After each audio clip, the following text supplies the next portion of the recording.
Everybody, welcome back to Tip Tuesday, episode 5.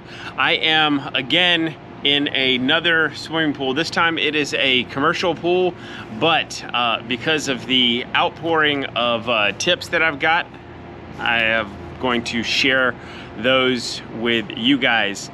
I've been traveling a lot. You've been seeing the different backgrounds change, and hopefully no one comes and bothers me because I am in a commercial pool. I pay to be here. It's fine. So today is Flag Day. I hope that you are observing and enjoying Flag Day. Your first tip comes from experience. Let me grab this. This is a weird flamingo float, but your first tip is clean your pool floats. Why is that important to you? Because I have seen so many pools that have like this grassy area full of floats that are just covered in debris and dirt and green and gunk and people grab those, especially kids, not even thinking about it. They jump in the pool with them, and then all of a sudden that you've transferred that algae that was on that float into your pool. Now you have growth in your pool. It's windy out here. Sorry if you can hear that. So that's it. Clean your floats. Store your floats properly. There was a question about that in the Facebook group, I think just yesterday. The next one, and this is actually not only my rule, but it's every commercial pool and every pool should have this rule: no glass in the pool area at all. There are tons of other options. I use this metal cup here. This is a metal tumbler. It's a knockoff of the Yeti tumbler. I keep water in here. I have it with me just about everywhere that I go.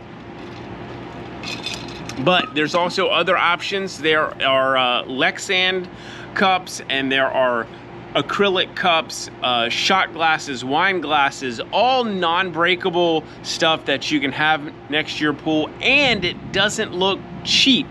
And I will link that in the YouTube description. If you are watching this on Facebook, you'll have to go over to the YouTube video that will be posted much later after this, because this is actually going live on Facebook and I'm recording it on a different camera to post it on YouTube in a couple of hours. So I will have links down there. Oh, copper cups. Copper cups is popular, and I'll put some links in the description. Tip number 3 comes from Jeffrey. Learn how to read and understand a chemistry test, a pool test. YouTube is a great resource, and there's the Taylor test kit. There's also my favorite. This is the AquaCheck 7 test kit.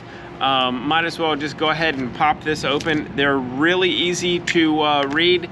This is my favorite. And I'm doing this live, so I hope it doesn't come out bad. Oh, there we go. Good. So I've been doing this for a decade. I know what all of these mean. So this is chlorine, free and total, and it's good. I'm glad that we have some chlorine in this pool. pH is a little bit low, and alkalinity is a little bit low. CYA is almost non-existent. Oh well. That doesn't affect whether or not it has chlorine in it, so I'm happy about that.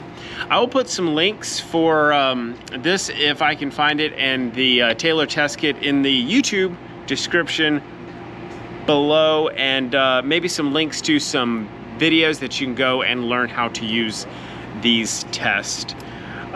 Tip number 4 is spend a few minutes each week or every few days looking over your equipment. Listen to it and see if you hear anything weird, and notify your pool person if there is anything different from the last time that you've listened to it.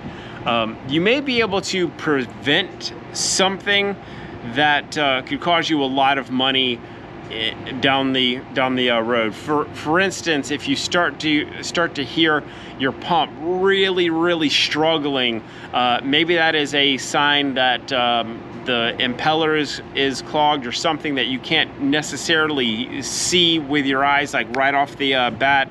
You can get your pool guy out there or gal and have them fix that before you have to buy yourself a new pump that you didn't need to. And that tip comes from the pool doctor. Listen, we just recently, in the past 2 days, there's thunder. This is going to be the great live. Thunder and lightning. You can see the clouds. Just a wonderful live. It'd be better if it just started raining on my live, wouldn't it? Somebody said, hey, my equipment just started leaking all of a sudden, and their pump and their filter was all wet on the concrete pad. It was all wet. It said it just started out of the blue, and that was a post in the Facebook group just the other day. And I am guessing, just a guess, that it wasn't.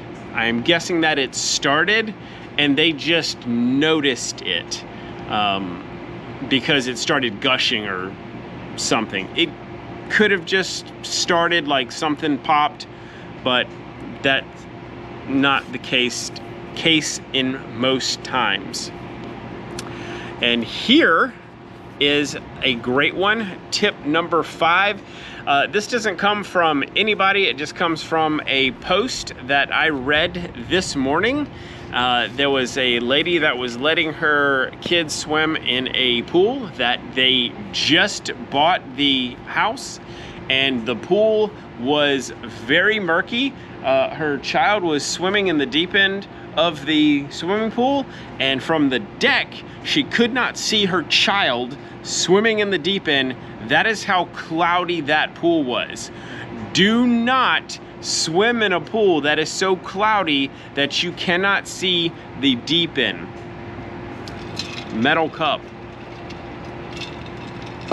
If you are standing on the pool deck, you should be able to very clearly see the main drain covers. That is the thing in the bottom of the pool that recirculates the water, and it pulls from the bottom of the pool. It's a little dome cover in most pools, or in this pool,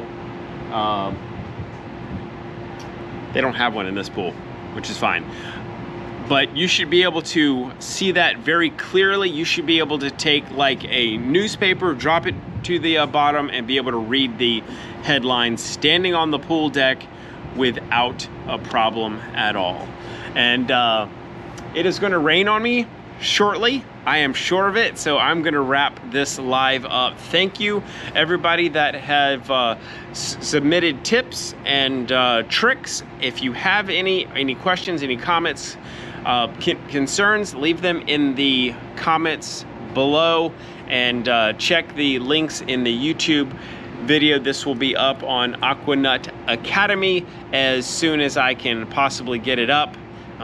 Sometimes the last 2 times I've been having trouble uploading my videos to YouTube. So anyway, peace out. Happy Flag Day to you.